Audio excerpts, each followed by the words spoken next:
তো ভিউয়ার্স আমাদের এই ধানের জমির পাশে এই যে বেগুনের গাছ লাগানো হয়েছে। বেগুন গাছ তো মোটামুটি ভালো হয়েছে, কিন্তু এখনো বেগুনও ধরে নাই। মাঝখানে এই যে কিছু পোকা ধরছে, এই যে দেখেন এই সব দূষিত কারবার। এগুলো কীটনাশক দিতে হইব। হ্যাঁ, এগুলো কীটনাশক দিতে হইব, বীজ দিতে হইব, আর পারলে এই যে ভাঙ্গা ভাঙ্গা ফালে দিতে হইব।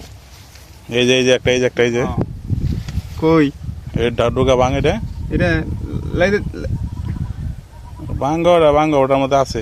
লাইতে দিছে এটাও, এটা ফালিয়ে দিলাম, এরকম ফালে দিতে হইব। ওই যে ওটা না এই যে ধরছে, এই যে এরকম, এই যে নয় না তো মনে হয় পুরা পুরো মালই খেয়াল লাইছে এটা। এই যে দেখছেন কি অবস্থা, এই যে বড় বড় পোক ভর্তা যায়, যে ঢাকা শহরে খান সহকারে খাই গেলে।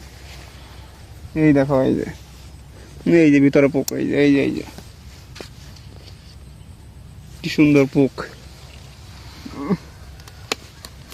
এটা ভাঙ্গা কীটনাশক দিলাম, নাহলে ই করা যাবে না, এই পাওয়া যাবে না।